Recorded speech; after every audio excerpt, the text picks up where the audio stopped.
2018, sekitar 14.30 WITA, korban datang dengan menggunakan sepeda motor dan memakai sepeda motor di halaman Masjid Al-Istiqomah di Jalan P. Antasari. Kita melakukan penggantian tempat rekonstruksi kejadian perkara karena keamanan dari tersangka. Dikhawatirkan ada masyarakat yang masih marah terhadap tersangka atas perbuatannya yang memukul orang yang sedang sholat. Kejadian ini berawal dari korban datang ke masjid untuk melakukan sholat zuhur. Apakah memang kamu sering ke situ? Untuk sholat? Enggak, baru pertama kali itu.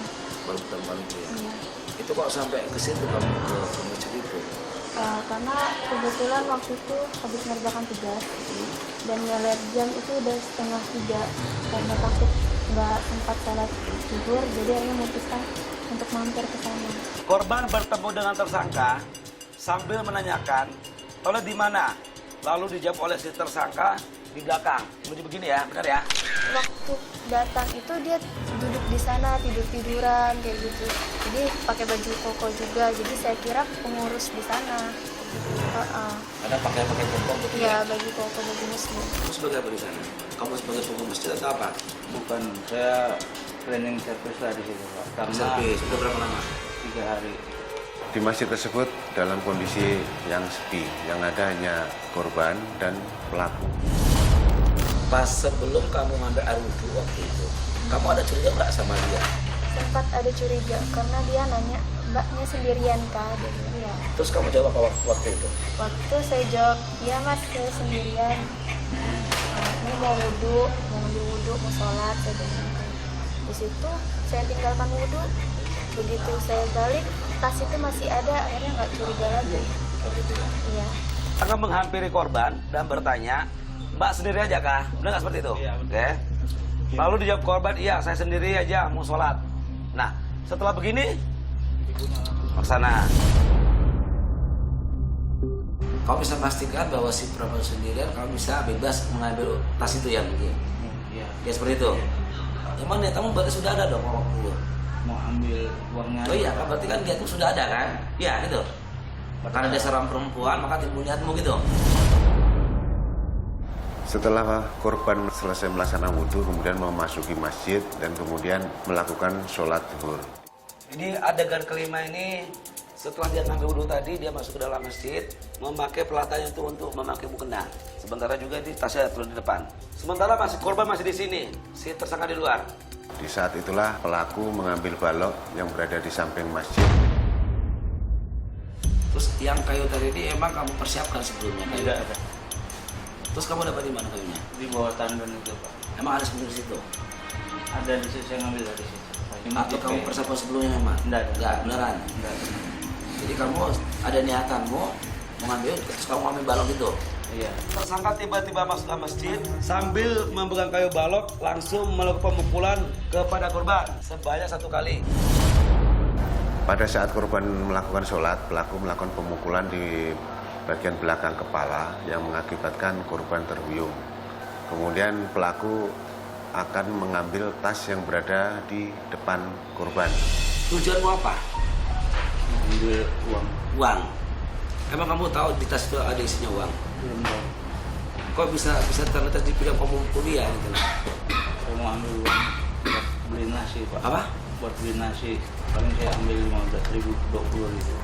10.000. Adegan ke-9, korban langsung terjatuh tersungkur. Apa yang kamu rasakan pada saat itu? Itu pusing, jadi semuanya tuh langsung berputar gitu. Mau muntah ya mual juga gitu.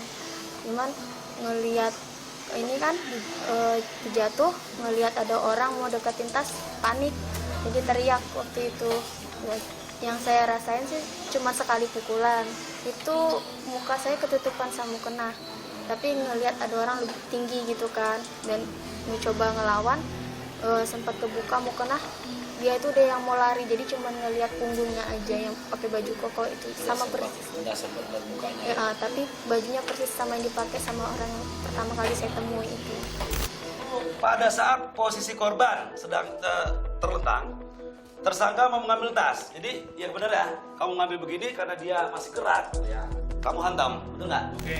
Karena panik kan, takut. Saya takut dia diapa-apain lagi, jadi saya teriak.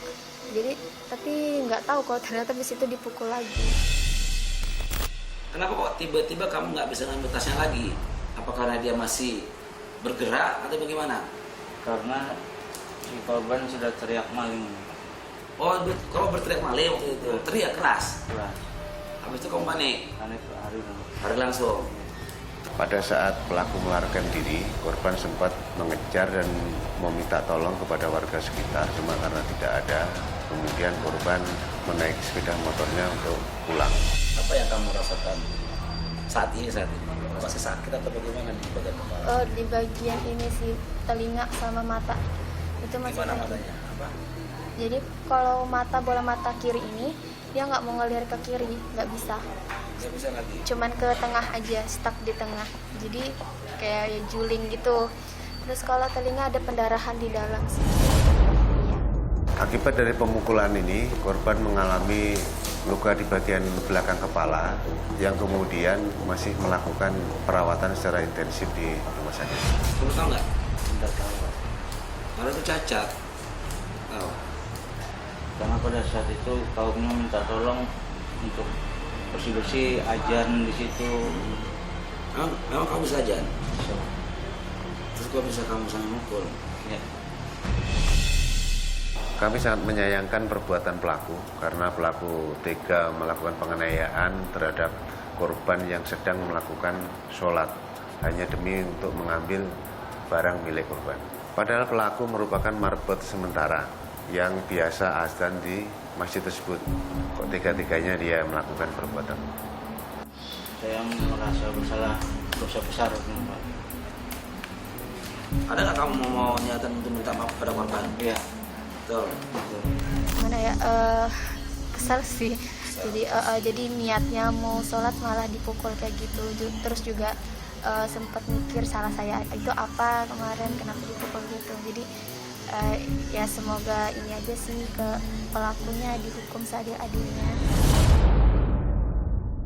Pasal yang dikenakan terhadap pelaku yaitu 365 KUHP yang ancamannya 9 tahun, kemudian pasal 53 yaitu percobaan yang dari 365 itu dikurangi sepertiga, jadi 6 tahun ancamannya. Kemudian ditambah pasal 351 KUHP ayat 2 yang ancaman hukumannya 5 tahun.